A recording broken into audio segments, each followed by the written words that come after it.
when you're not aware that you may be suffering from mental exhaustion, that can really damage your health. And I'm here today to share with you how to recognize the early warning signs of mental exhaustion and how to look after your mental health, how to do wellness, and how to not have to go through that.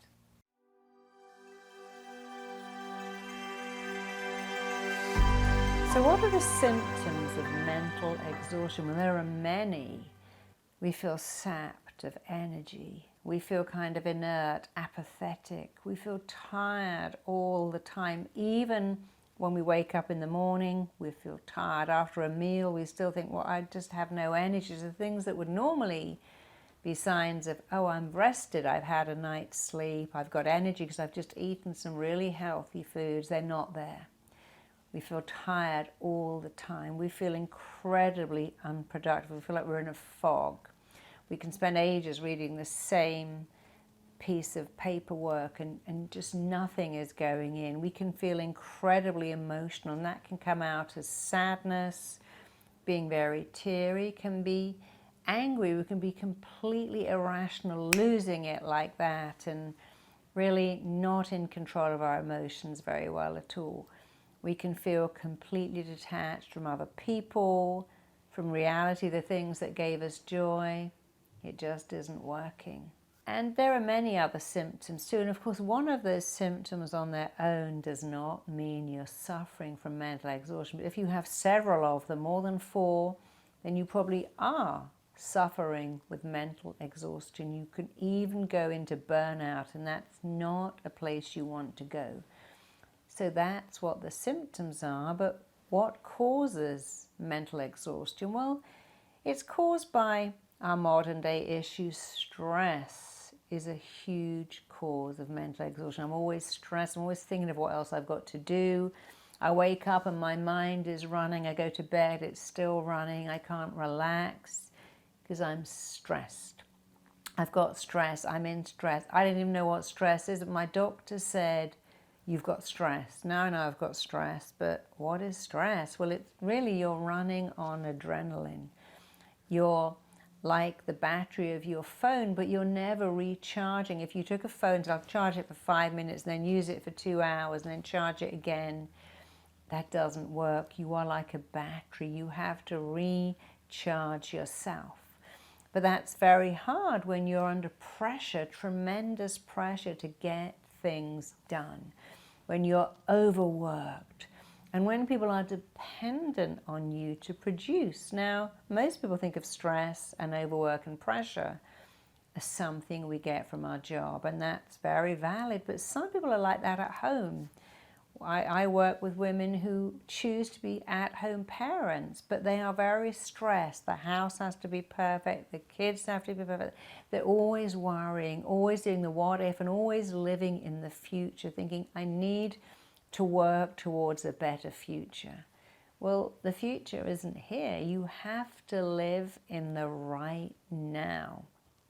So it's the pressure you put upon yourself that causes stress. You may have a very demanding boss that says, deliver this and that, and I need it now. But when you take a deep breath and go, look, I work an 8-hour day. I love my job. This is what I can deliver in 8 hours. Unfortunately, you've given me 4 jobs that I just cannot complete.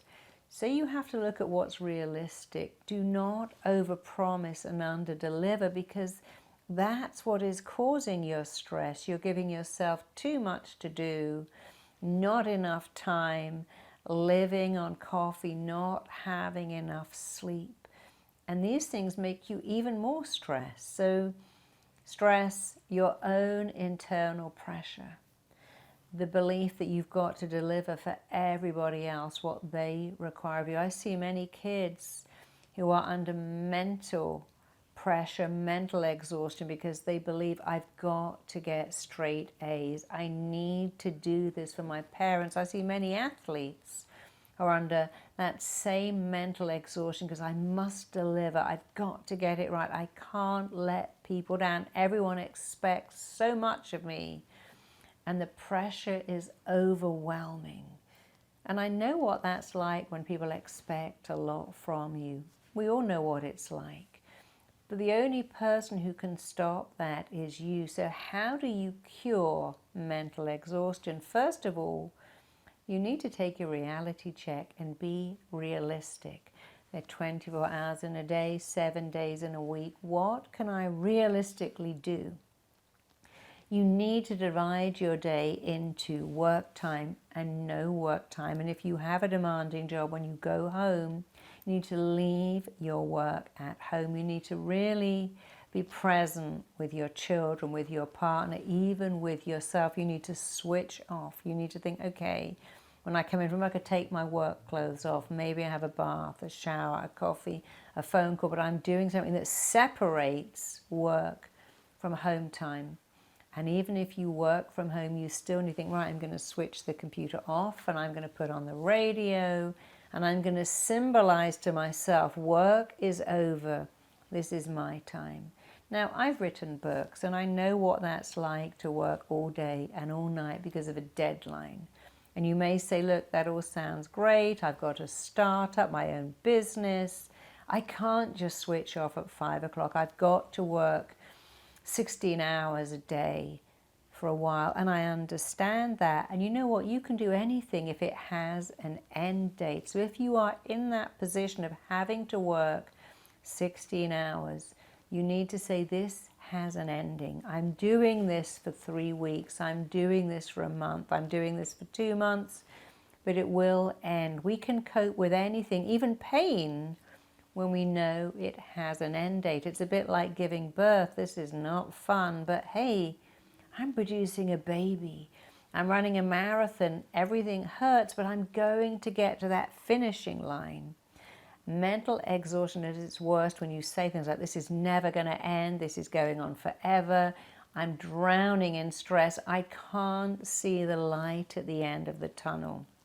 So if you are in mental exhaustion, take a look at your language. Do you say things like, this is killing me, I'm dying under this workload, I am stressed out of my mind, I feel like I'm going insane with tiredness, I can't get on top of this. The minute I answer 10 emails, 102 more come in and it's killing me. I'm at my maximum bandwidth, I'm running out of rope. You see, when you use those very descriptive words, they become a blueprint that unfortunately you start to work from. So you need to say something entirely different. There's a lot of work on here, but I'm going to get through this bit by bit. I have phenomenal coping skills. I can do this. I've got this.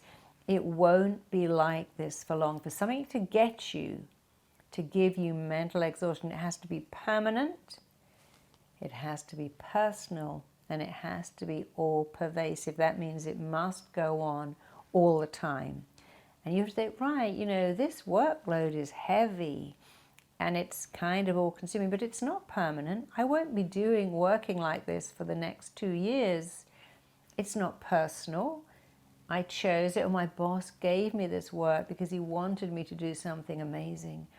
And it's not all pervasive. When I'm in the bath, when I'm having a lovely dinner, when I'm sleeping, when I'm having sex with someone, I'm not actually in this mental exhaustion. The problem is we say things like, this is consuming my life. This is happening all the time, 24 hours a day. You know, I meet clients who say, I've eaten 24 hours a day. And I go, really? Is that really true? Did you pee? Yes. Well, then you didn't eat in the toilet. Did you? No. Did you sleep? Yeah, I did. So you didn't really eat 24 hours a day? No, but I feel like I did. But that's not the same. So listen to your language. Do you say, this is consuming me, this never ends, I can't see an end? Is that I'm working 24 hours a day, I'm going insane with tiredness, stress, fatigue. People want so much of me, I just can't deliver. Change that language. People want a lot of me, they expect a lot, and I can deliver. But I'm going to be realistic with what I can deliver. If I'm working for myself, I'll deliver more.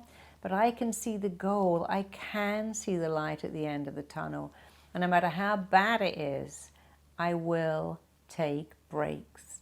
So when you're working on the computer and you're looking like that, you have to stop and look as far away as you can to rest your eyes.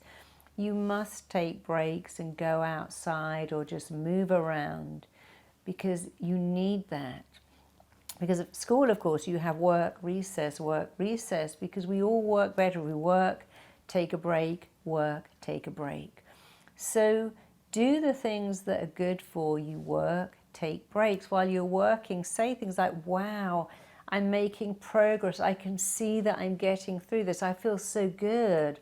I've completed that task. I'm making headway here. I feel really productive. Even if it isn't true, say the things that will help you, not hurt you. Gosh, I'm making a difference. I feel so good. I completed that task. I feel so great. I made a dent in that, and I'll make another dent, and I'm getting there, and I feel good. See the ending. You must be able to see the ending. We can cope with anything when we can see an ending. You know, I worked a lot with prisoners, and what was interesting is that the people on remand did worse than those who were sentenced. Those who were sentenced could see an ending. Waiting for the sentence was much, much worse. So our human nature says, if I can see an ending, I can cope. So you must decide, oh, I can see an ending, and you must decide to take downtime. You must take time to sleep. You must hydrate. You must eat well. You can't work and live on coffee and candy bars. You need to at least have some healthy food. I had an experience years ago. I was writing one of my first books. It was due to be submitted. I had to submit the whole book on the 31st of August.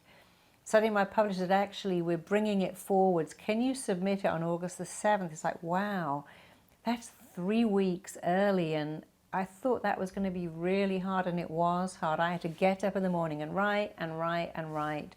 And I would stop at about midnight or less and just sleep, work. But I could do it because it was 3 weeks, only 3 weeks. And I was living on bananas and smoothies, but still healthy food. I was so busy typing I didn't get to eat, but I ordered jars of protein powder, and I'd whiz those up and put an avocado and a banana in it. And it was very important. I had to eat right. I had to hydrate. I had to sleep. When I finished writing, I took myself to bed. I didn't watch TV. I didn't read a magazine, but I kept all of the stuff I would normally read in a bag. I taped all my favorite shows. I was thinking, wow, in 3 weeks, it's going to take a whole day. I'm going to read all my newspapers, watch all my shows. And that 3 weeks ended. I submitted it. I also realized that I could submit my manuscript on that day. There's no way my publisher could read it all, and I still had a few more days. And then I could say, oh, I sent you the wrong one. Here's the real one, because I could buy a little bit of extra time. Not much, but enough. And when it was over, I felt so great. It's like running a marathon. You keep thinking, I'm going to feel so good when I accomplish this. I'm going to feel so great when I do this. If you run a marathon, you can only finish it by seeing the end, seeing the ticker tape, hearing the crowds cheer your name is how you complete a difficult task. You must see the ending. You must be your own cheerleader. Praise yourself. You're doing a great job. You're doing great here. You're making amazing headway. I'm really proud of you. So the cure is to praise yourself, to take breaks, to look after yourself, to care for yourself, to nurture yourself, build your praise muscle, see the end, because there is an end in sight. And do not compare yourself. Don't think, well, everyone else is doing better. How come other writers churn out a book, run 6 companies, go home and raise 3 kids and homeschool? Don't compare yourself. You are unique. You're doing it on your schedule. You do not need to compare yourself to anyone ever. Do it your way. It will absolutely work. But please don't go into burnout. There really is no need. Check out my next video here.